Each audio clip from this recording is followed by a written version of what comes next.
सम्मानित साथियों, नमो बुद्धाय, जय भीम। हमेशा की भांति एक बार पुनः हम लेकर आ गए संदेश।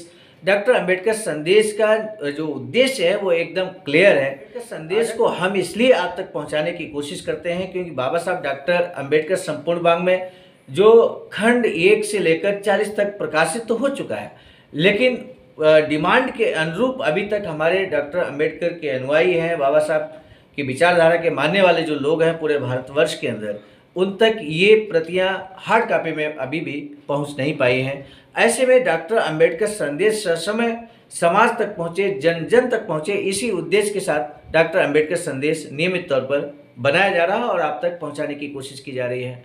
आज का डॉक्टर अंबेडकर संदेश में बाबा साहब का क्रांतिकारी स्पीच हम आपके समक्ष रखने वाले हैं।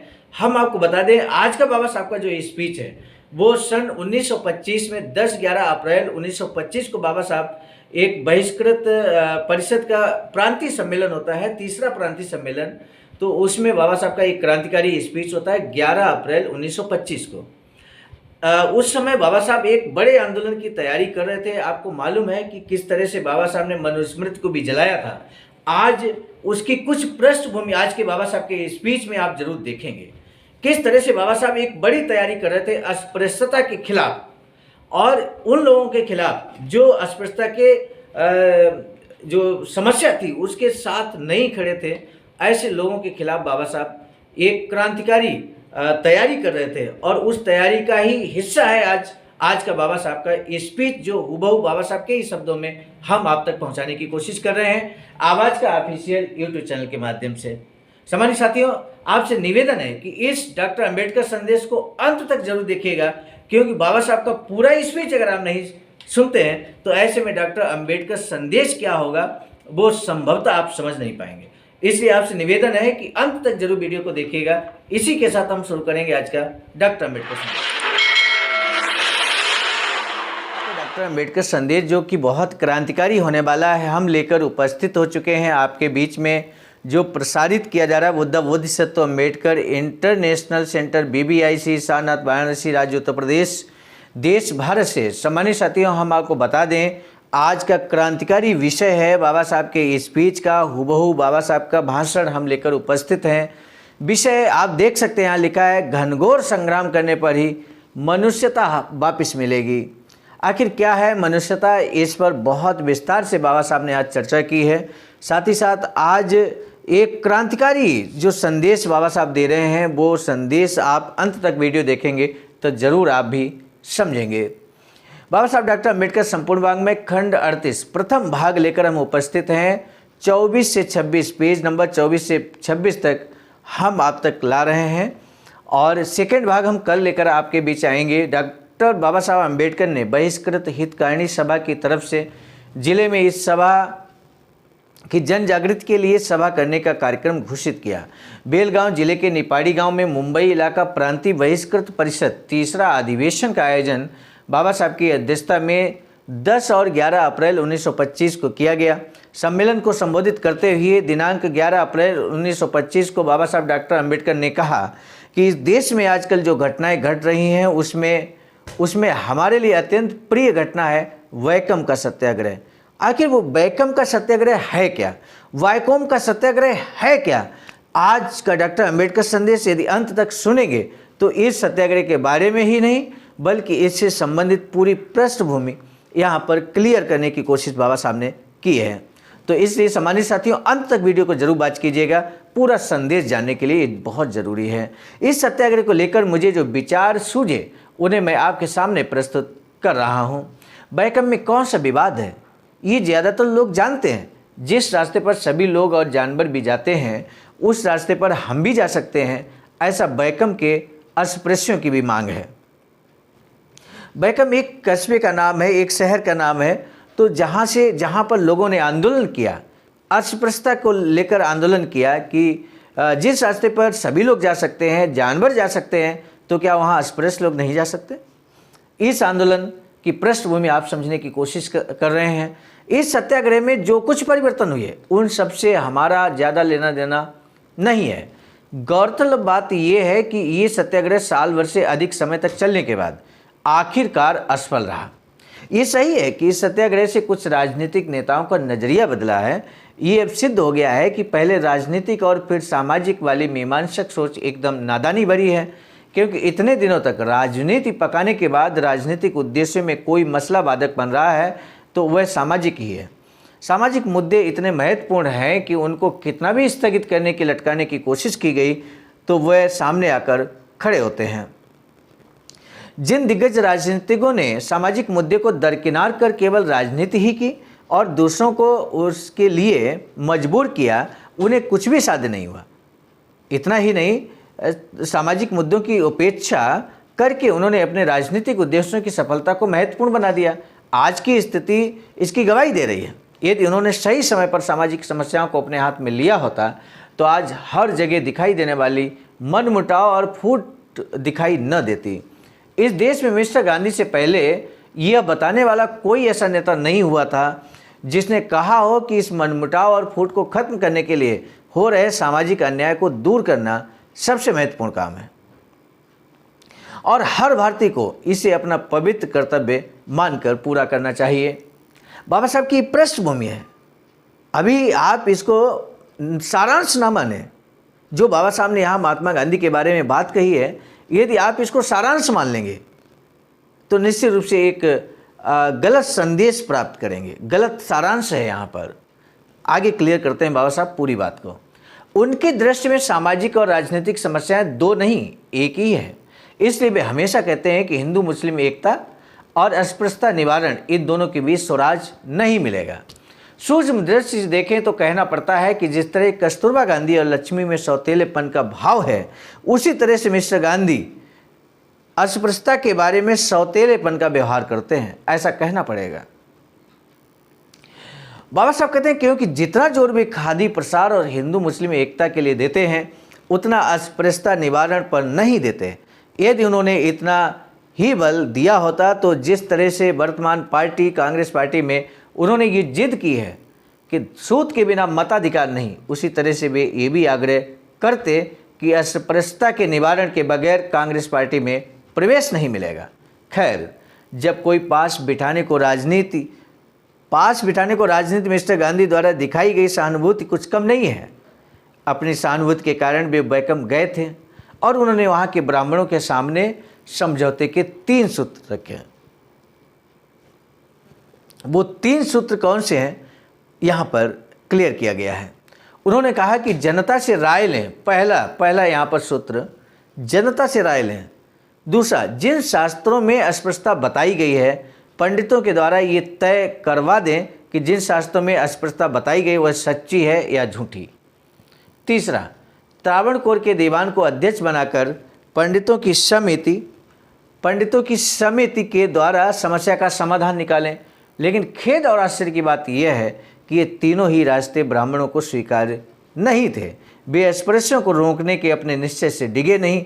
इतना ही नहीं तो अस्पृश्यता को अन्याय मानने वाले गांधी जी के सामने कोई शास्त्र रख दिया। मैंने इन हिंदू शास्त्रों को पढ़ा नहीं है। बाबा साहब कहते हैं कि अभी तक मैंने इन हिंदू शास्त्रों को नहीं पढ़ा है। 1925 का बाबा साहब का ये भाषण है। उस समय तक बाबा साहब ने हिंदू शास्त्रों को नहीं पढ़ा था और मुझे पता नहीं कि उनके पेट में कौन कौन सी पहेलियाँ छिपी हुई हैं। मेरा विश्वास है कि उन शास्त्रों में अस्पृश्यता का उल्लेख है, लेकिन मुझे लगता नहीं था कि हमारे धर्माचार्य छाती ठोंक कर ये कहेंगे कि व्यवहारिक जीवन में अस्पृश्यता का पालन धर्म है।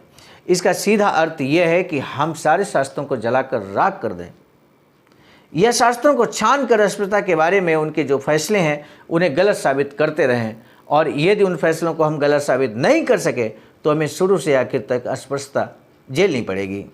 अगर यही हमारे धार्मिक नेताओं का दुर्ग्रह है तो हमें एकदम अलग ढंग से इन शास्त्रों को ठिकाने लगाना पड़ेगा। और संभवतः इसी क्रम में बाबा साहब ने 25 दिसंबर 1927 को मनुस्मृति को जलाया।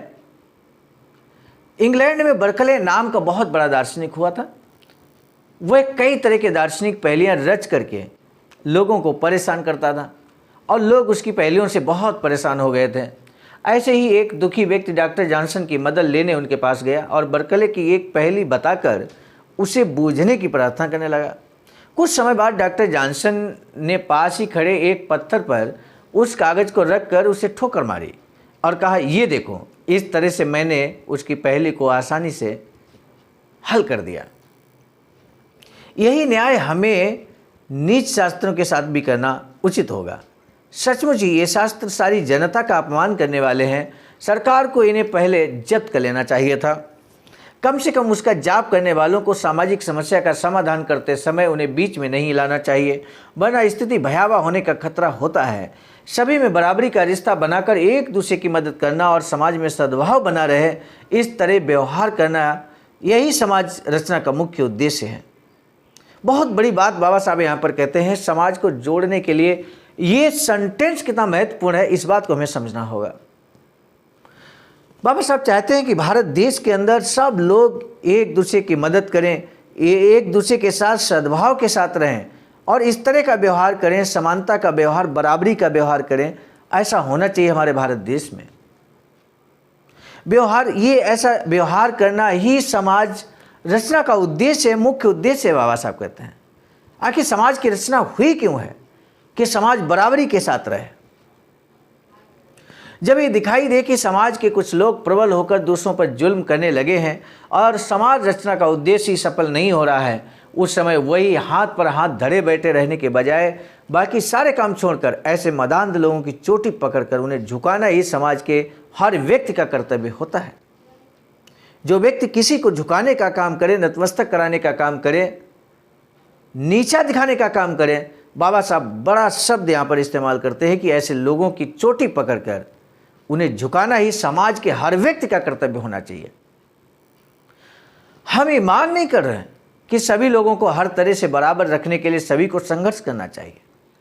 बाबा साहब कहते हैं कि जिस तरह छोटे दूल्हे और बड़ी दुल्हन की जोड़ी जमने पर, दुल्हन के जवान होने पर दूल्हे की फजीयत ना हो, इसलिए दुल्हन को नमक खिलाना बंद करने का आदेश दिया जाता है।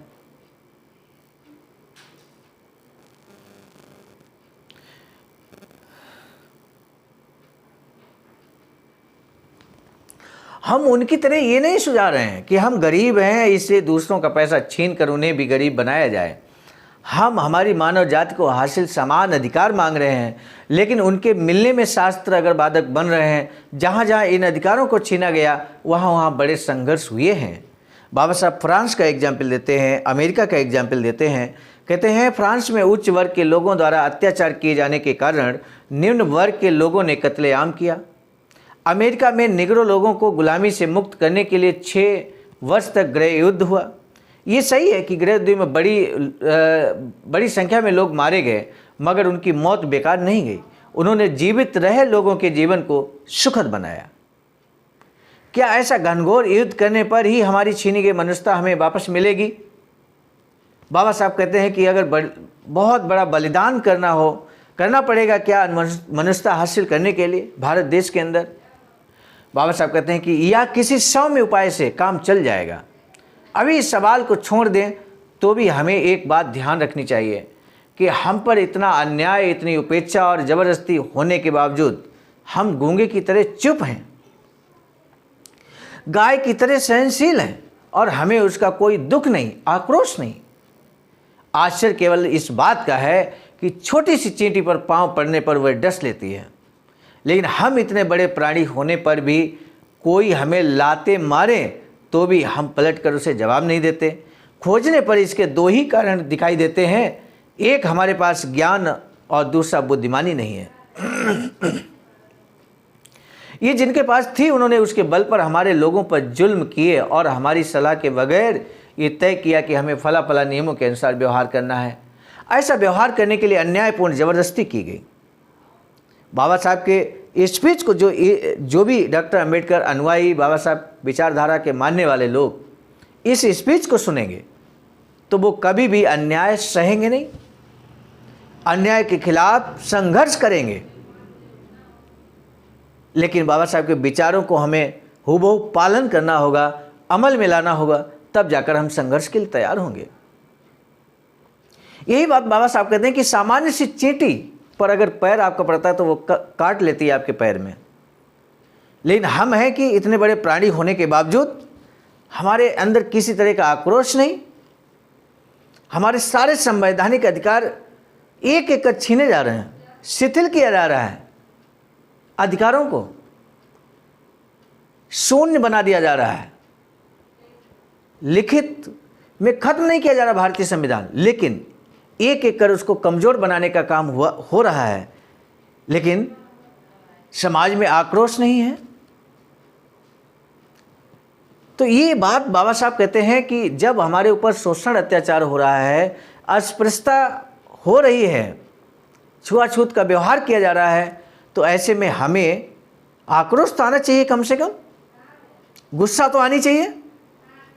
और जब हम आक्रोशित होंगे, संघर्ष करेंगे, तभी समाधान होगा। बाबा साहब कहते हैं घनघोर संग्राम करने पर हमें मनुष्यता हासिल होगी। ये सब अपने कर्तव्य की उपेक्षा करने का फल भोग रहे हैं और हमने अपने ही पैरों पे कुल्हाड़ी मार ली है। बाबा साहब कहते हैं यदि हमारे मनुष्यता रूपी धन का हरण करने वालों को सही समय पर सजा दी गई होती तो आज हमारे लोगों में दिखाई देने वाली अत्यंत शोचनीय और दयनीय अवस्था हमें कभी प्राप्त न होती।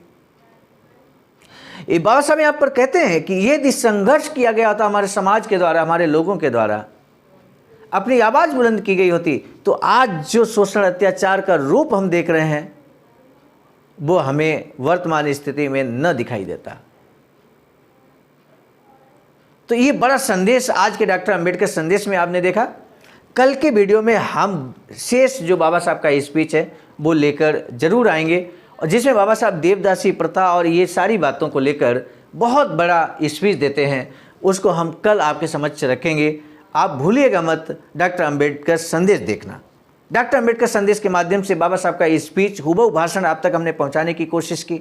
हम आपको बता दें आज का डॉक्टर अंबेडकर संदेश हम लेकर आए थे मिशन नायक बुद्ध मित्र मुसाफिर सर राष्ट्रीय महासचिव आवाज का की प्रेरणा में, साथ ही साथ संकलनकर्ता के रूप में परम आदरणीय विजय कुमार बौद्ध जी प्रांतीय कोषाध्यक्ष आवाज का बिहार, और प्रस्तुतकर्ता के रूप में मैं स्वयं सर्वजीत आर्या राष्ट्रीय कोषाध्यक्ष आवाज का नई दिल्ली। कैसा लगा आज का डॉक्टर अंबेडकर संदेश कमेंट बॉक्स में जाकर जरूर बताइएगा। नए डॉक्टर अंबेडकर संदेश के साथ पुनः मिलेंगे, तब तक के लिए सादर नमो बुद्धाय, जय भीम।